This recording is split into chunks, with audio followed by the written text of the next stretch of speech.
Bien, vamos a partir desde un tracto aerodigestivo anatómico. Esto implica que el paciente pediátrico no puede ser de manera aislada.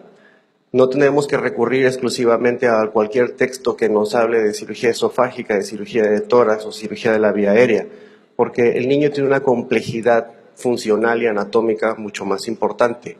Generalmente el modelo aerodigestivo pediátrico, cuando este es alterado, hay 4 mecanismos o 4 pilares que como pediatras debemos siempre valorar. El paciente que tiene un riesgo de aspiración, el paciente que es portador de una dismotilidad esofágica y que conlleva reflujo y neumopatía por aspiración secundaria, que estas malformaciones pueden generar un proceso obstructivo de la vía aérea, muchas veces dinámico como una malasia severa y otras veces obstructivo por el mismo defecto congénito y estructural. Y definitivamente esto va a impactar en el estado nutricional, que es muy importante. Como podemos ver, se sabe que existe ya un reflujo esofágico superior o un reflujo laringo superior que puede conllevar desde alteraciones como inflamaciones subglóticas que posteriormente pueden complicar a estenosis, y cuando se hace un diagnóstico tardío los pacientes debutan con datos de destrucción irreversible y supuración broncopulmonar. También hay que tomar en cuenta que hay consideraciones anatómicas muy importantes como una vía aérea y un desarrollo pulmonar que sigue hasta los 8 años de edad, pero que tiene en los 2 primeros años de vida su principal modelo de crecimiento hiperplásico. ¿Cómo se presentan? Muchos de ellos entran a una fase de una neumopatía crónica. Muchos de ellos tienen un proceso obstructivo de la vía aérea y el estridor, básicamente, las infecciones recurrentes, las sibilancias y el proceso supurativo de neumonías recurrentes, generalmente localizadas a un área radiológica a nivel pulmonar, nos hacen pensar en la posibilidad de un congénito. Muchos de ellos hay trastornos de disfagia, donde una serie esófago-gastrorenal nos advierte que el paciente es portador de un reflujo o que puede ser el indicio de un anillo vascular que genera compresión extrínseca. En la gran mayoría de los casos, la endoscopía es la herramienta importante desde el punto de vista diagnóstico y también terapéutico. Este es un estudio de 273 pacientes y podemos ver que dentro de las 3 principales causas de presentación del niño con neumopatía crónica, la patología congénita broncopulmonar con mucho es una de las causas más importantes registradas en el instituto. Pues bien, el complejo atresia esófago y fístula traqueosofágica con mucho es el modelo más representativo. Desde las alteraciones embrionarias con alteraciones que pueden generar aspiración. Ustedes recuerdan muy bien que es un paciente con imposibilidad, con salivación al momento de nacer, y el riesgo de aspiración con una sonda de doble lumen nos permite aspirar, irrigar y proteger ese cabo proximal. Van a haber procesos obstructivos porque el mismo bolsón de la atresia de esófago puede generar un compromiso obstructivo y una malasia y eso ofertar dificultades, más la neumonitis que se pueden agregar. Son portadores muchas veces de alguna cardiopatía que requiere una estabilidad para tomar la mejor decisión quirúrgica y por supuesto necesitan ser alimentados en una vía anatómica pues que no está resuelta. Lo importante para nosotros como pediatras es clasificar al riesgo del paciente, dar las medidas generales, pero clasificarlo y saber que el peso, la presencia de una cardiopatía y sobre todo las neumonías son factores muy importantes que se deben de corregir o estabilizar. Esta clasificación de SPIDS tenemos la de Okamoto, que es más reciente, pero lo importante es que debemos mejorar esas condiciones para poder ofertar un mejor pronóstico. Obviamente hay 2 opciones, tenemos la postura tradicional con la toracotomía posterolateral derecha y tenemos ya la actual disposición por cirugía toracoscópica. Hasta ahora probablemente la extubación, el inicio temprano de la vía oral y la estancia sean factores que pueden en un futuro apoyar a la cirugía toracoscópica, pero bueno, hay que reconocer que estamos en una fase de consolidar esta técnica aquí en el país. El pediatra generalmente cuando el paciente llega a la sala de operaciones tiene una gran dificultad. Una de ellas es que la fístula genera un medio de escape, dificulta la ventilación y entonces el papel de la broncoscopía aquí toma algo muy decisivo. Generalmente no hacemos una broncoscopía a todos los pacientes, pero el paciente que es portador de una neumonitis, de una telectasia, ¿sí? Se va a beneficiar directamente, pues esto va a mejorar. Ha ocurrido pacientes inestables que por una telectasia o por una neumonía o por una clasificación de SPIDS no corregida, los pacientes presentan deterioro en la sala de operaciones. Entonces, una de esas dificultades es el pediatra y el anestesiólogo intentamos ocluir con una cánula endotraqueal con balón la fístula para mejorar esa, pero realmente cuando posicionas al paciente para la cirugía esta se desplaza. Entonces no es una medida lo más factible posible. Por lo tanto, la broncoscopía permite canular, como podemos ver allí, la fístula y a través de un globo insuflarlo y de esta manera generar una mejor ventilación. Y obviamente esto tiene un gran interés cuando hay recurrencia. Cuando ese tejido mediastinal está fibrosado, canular la fístula recurrente tiene grandes posibilidades de operabilidad. El otro modelo y también grave pues es lo que es la hendidura laringotraqueosofágica con variantes que van desde los simples a nivel del cricoides hasta los extensos que van a nivel traqueobronquial. Estas lesiones generalmente son un reto todavía quirúrgico, pero lo que llama la atención es que volviendo a este modelo evitamos la aspiración muchas veces con una sonda orogástrica, una endoscopía selectiva, como pueden ver ustedes no se puede diferenciar muy bien una de la otra hendidura, estabilizar el proceso de la cardiopatía. En la medida de lo posible hoy sabemos que si podemos utilizar una técnica de ventilación no invasiva, eso ayuda, ya que el tubo endotraqueal genera un proceso inflamatorio que puede dificultar la creación de flaps y de reconstrucción exitosa.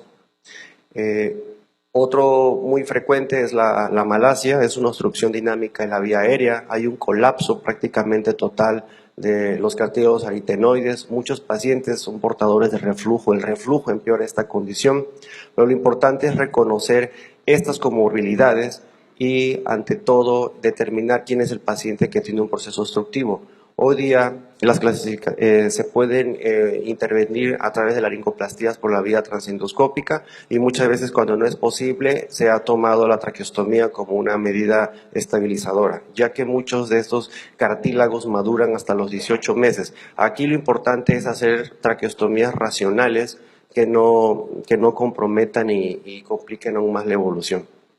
Bien, esto tenemos un recién nacido, podemos ver en la radiología que el paciente está apenas intubado, abocado, no podemos llegar hasta la carina, está intubado con una cánula 3, ya que la 3.5 no era una posible. Esta sospecha es importante tomarla en cuenta porque en lugar de estar insistiendo en la canulación y generar trauma y edema y dificultar realmente la vía aérea superior, se tiene que instaurar una traqueostomía y obviamente hacer una broncoscopía, laringobroncoscopía diagnóstica. Y esto es muy importante porque tenemos allí dos parteaguas. Si es tejido blando, si es membranoso, puede tener un resultado a través endoscópico muy favorable. Cuando es cartilaginosa, cuando hay restos embrionarios duros, entonces se tiene que llevar a un plano quirúrgico. Bien. La estenosis congénita traqueal generalmente acompaña otro tipo de malformaciones, con mucho de las cardiopatías.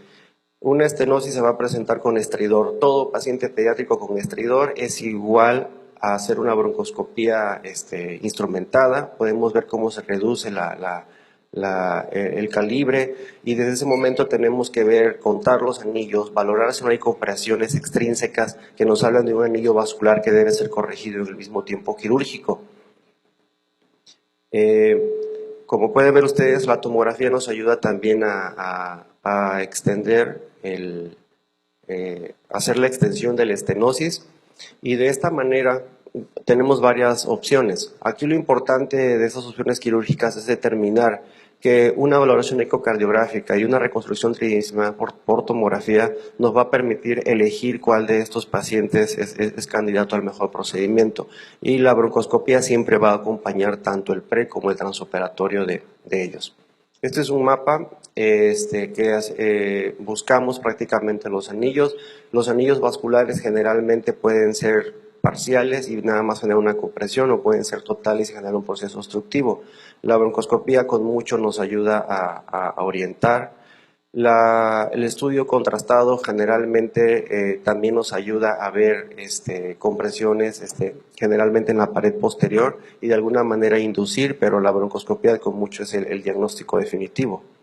Aquí podemos ver al paciente que es portador de estridor y que tiene dificultades para la alimentación, generalmente llegan desnutridos.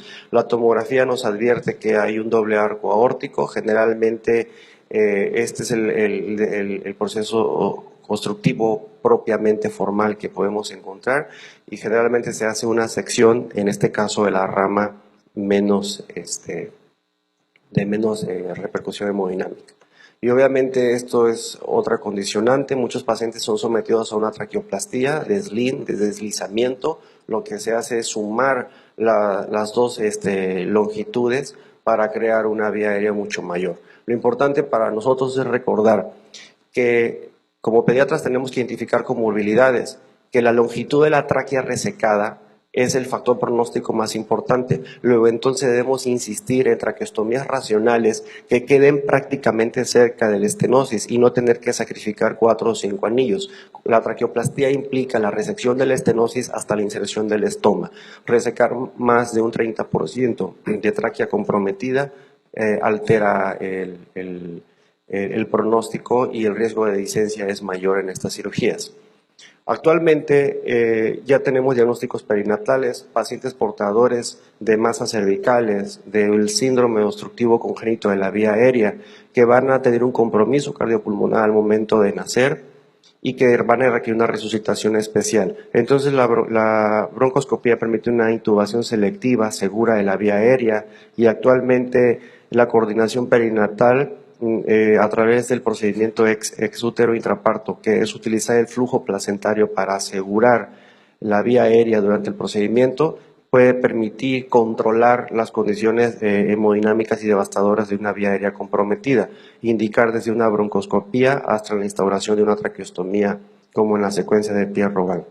Entonces, estos procedimientos están indicados ante un paciente con una vía aérea inestable, que va a requerir una broncoscopía, una traqueostomía al momento de nacer. Tenemos que entregar al neonatólogo un recién nacido en las mejores condiciones para facilitar su reanimación. Muchos de ellos son portadores de hidro o quilotórax y esto generalmente dificulta la reanimación. La inestabilidad cardiopulmonar, hay malformaciones, como veremos en un momento más, que generan gran compromiso, se comportan como masas sólidas que generan hidropesía, inestabilidad hemodinámica y eso es necesario advertirlo. Y obviamente el proceso de asfixia y prematurez, estas medidas pueden generar medidas de neuroprotección y evitar la hipoxia de estos pacientes lábiles. Bien, ¿qué sabemos de las malformaciones congénitas broncopulmonares en la etapa postnatal? Sabemos que es una amplia gama de malformaciones. El instituto tiene con mucho la casuística quizás más grande registrada. Para nosotros en México, la malformación anatomatoidea quística y el secuestro pulmonar son las causas más frecuentes. Muchos tienen a la MAC como la principal causa. Nosotros en el instituto hemos visto el secuestro pulmonar con mucha mayor frecuencia. Y se pueden dividir y tener una amplia gama de diagnósticos y las reconocemos porque son malformaciones que pueden comprometer o generar un proceso obstructivo con estridor, como es el caso de las lesiones quísticas broncogénicas. El quiste broncogénico está pegado a la vía aérea, a la tráquea y a la carina. Muchas veces el más sintomático de todos es el enfisema lobar congénito, un lóbulo sobredistendido que por una inmadurez de su tejido cartilaginoso genera una gran sobredistensión y un enfisema que compromete la ventilación y la perfusión. La gran mayoría de nosotros los vemos como lesiones que se infectan, que generan cavitación y destrucción, y otros generan cortocircuito porque hay un vaso aórtico anómalo, como el caso del secuestro pulmonar, que generalmente altera la ventilación, perfusión y genera cortocircuito con hipertensión pulmonar. ¿Por qué los operamos? ¿Por qué deben ser tratadas estas malformaciones? Porque son sintomáticas en todos los casos, generan infección y desviación mediastinal. Porque es un tejido no funcional, generan cortocircuito y pueden conllevar hipertensión pulmonar. Se ha hablado de generación maligna como el blastoma pleuropulmonar, que subyace en malformaciones aneumatoideas quísticas, porque el diagnóstico de certeza en todos los casos es anatomopatológico, se agregan otros diagnósticos embrionarios también en patología, y porque la recuperación funcional es completa de estos niños antes de los 2 años, y la recuperación segmentaria es muy importante. Ustedes ya recordarán, hay 3 tipos, de acuerdo al tamaño y al compromiso. Realmente el tipo 2 es el que tiene más asociaciones con otras malformaciones. Pero ¿qué pasa actualmente y cómo se va a modificar esta epidemiología? Porque ya el diagnóstico perinatal nos ha enseñado que estos pacientes ya empiezan a debutar o a presentarse como masas sólidas, que pueden generar un compromiso cardíaco con desviación mediastinal y compromiso de las cavidades cardíacas, que pueden generar kilotoras, hidrotoras in útero, como es el caso de los secuestros extralobares, y que generalmente estos pacientes, al generar este proceso obstructivo, pueden caer en hidropesía fetal. La hidropesía fetal está relacionada ampliamente con la muerte in útero, y generalmente traducir alteraciones maternas como el síndrome de espejo materno, que es un cuadro de hipertensión arterial generalmente menor a las 20 semanas de gestación. ¿Cómo podemos saber qué tipo de pacientes van a generar dificultades al momento de nacer? Bueno, se ideó de manera prenatal este índice que relaciona el volumen de la lesión quística con el continente pulmonar, y se obtiene de obtener una fórmula de una elipse y de esta manera obtener un valor. Se sabe que un valor inferior a 1.6 tiene un porcentaje muy bajo de hacer hidropesía fetal, pero cuando el CBR es mayor de 1.6 son pacientes que van a tener una clara distinción entre ser sintomáticos y generar estos riesgos de presentación. Entonces debemos estar relacionados con este índice, que generalmente es fácil de obtener y que ya está el perinatólogo relacionado bajo esta información. Eso nos da herramientas para por lo menos catalogar y poner al paciente que va a tener riesgo. Y bueno, esto se vio porque en la época de los 80 empezaron a recibirse pacientes con antecedentes de polidramios, con hidropesía, con hipoplasia pulmonar, con hipertensión pulmonar, y que morían, y que generalmente habían tenido antecedentes de tener 2 tipos de lesiones, tanto microquísticas sólidas como macroquísticas.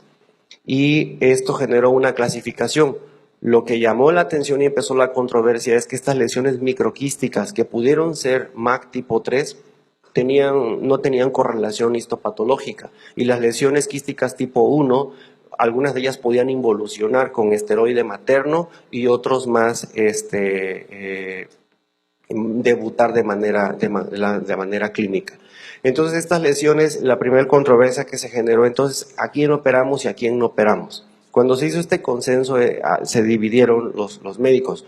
Los que decían no operar, la gran mayoría de ellos radiólogos, decían que eran pacientes asintomáticos, que no sabemos la historia natural, que por qué habíamos de operar si muchos de ellos podían tener regresión.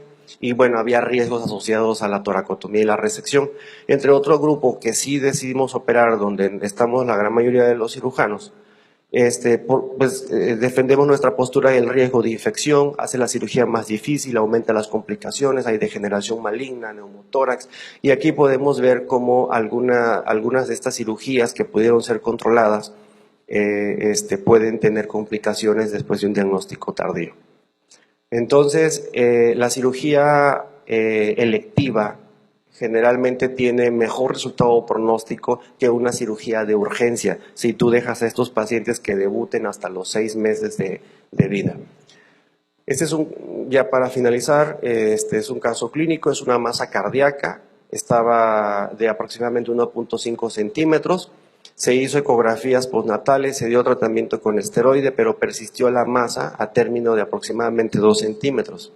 La masa se intentó buscar por resonancia magnética, no lo encontramos, pero a través de una ecocardiografía pudimos ver que la lesión persistía allí como un triángulo, como una masa, y esa persistencia nos llevó a la sala de operaciones a buscar esta lesión, y encontramos entonces una lesión quística paracardíaca que parecía un secuestro, ya que tenía un vaso anómalo sistémico infradiafragmático, y bajo esta propuesta de no operar, pues este paciente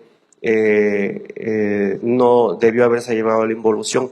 El diagnóstico de certeza patológico nos dice entonces que fue un secuestro pulmonar atípico y ectópico, fuera del lugar y que también tenía malformación aneumatoidea quística. Entonces, el diagnóstico patológico es importante y yo creo que 2 lesiones embrionarias pueden agregar complicaciones en algún momento. Otra objeción es que muchos de nuestros pacientes los diagnosticamos y se van. Es difícil aquí en México hacer un seguimiento de estas lesiones asintomáticas y muchas veces se pierden y llegan con nosotros al instituto a los 2 o 3 años con obviamente un pronóstico de operabilidad muy distinto al electivo. Aquí igual tenemos otra masa, desde el perinatólogo ya nos comenta que hay un vaso anómalo sistémico que llega a esa lesión. En la tomografía vemos la alteración allí prácticamente pegada a la columna. La radiografía, como ya sabemos, no nos da mayores datos. Estos pacientes deben llevar una tomografía. Sin embargo, el paciente tenía saturaciones por debajo de 90, no mejoraba, sus saturaciones lucía sintomáticamente bien y no había hipertensión pulmonar, pero bueno, podemos advertir aquí cómo el secuestro pulmonar extralobar genera un componente de cortocircuito y si lo comparamos con ese tejido pulmonar normal. Y la recuperación es muy aceptable y esto correspondió con un secuestro extralobar y tenía focos de malformación aneumatoidea quística. Esto rápidamente, va a haber conductas o malformaciones que se van a presentar con hidropesía, con CBRs altos y generalmente antes de las 20 semanas son en centros especializados candidatos a cirugía fetal. ¿Qué podemos ofertar en México y se está haciendo? Pues bueno, la estabilidad con el parto temprano por método EXIT, el esteroide materno y el seguimiento. Y bueno, ya se intentaron y creo que tengo el gusto de tener aquí a un amigo que ya se hicieron las primeras derivaciones toracognióticas aquí en Villahermosa. Esta es una masa, podemos ver el vaso anómalo que llega y este paciente presentó derrame pulmonar durante todo el embarazo, es candidato entonces a una toracocentesis in útero y esto generalmente genera condiciones para llevar al paciente. Estas son otras medidas que se embolizan o se trata de esclerosar. No somos partidarios de estas medidas. Estas medidas no corrigen el problema embrionario y no están aceptadas dentro de la conducta perinatal. Muchos otros pacientes van a tener un efecto de masa, se van a comportar con grandes efectos de masa y entonces la cirugía EXIT nos puede promover un medio de estabilidad. Este es el reporte de una primera resección por cirugía EXIT que reseca la malformación y bueno, como estamos viendo era una tipo 3, vean ustedes era un pulmón completamente sólido, no había segmentación en la vía aérea y generalmente son los que tienen un mal pronóstico y como siempre el diagnóstico patológico no solo nos confirma la letalidad de estas lesiones, sino que nos abre otro panorama.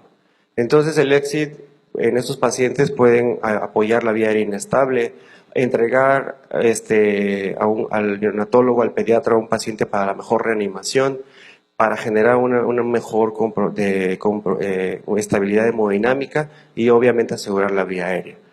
Entonces, la historia natural es impredecible de estas lesiones, requiere siempre un diagnóstico histopatológico obligado, es reducida la capacidad de regresión e involución, no hay indicadores pronósticos, pero el CBR es confiable para seleccionar a aquellos pacientes con riesgo, con compromiso, y los métodos radiológicos de manera expectante no son integralmente confiables. Esta es una propuesta donde nosotros consideramos que todo paciente que ya es clínicamente sintomático, inútero, con derrame, que no tiene involución, que no manifiesta regresión y que sigue persistiendo, debe de ser candidato a una resección porque los perdemos. Son pacientes que se pierden y que pueden tener estas complicaciones. El modelo aerodigestivo debemos siempre tomarlo en cuenta dentro de estas lesiones. La rehabilitación va a permitir mejorar estas condiciones. Combatir la comorbilidad como la neumopatía por aspiración, el reflujo, el impacto cardiopulmonar y nutricional son básicos. Y bueno, muchas gracias.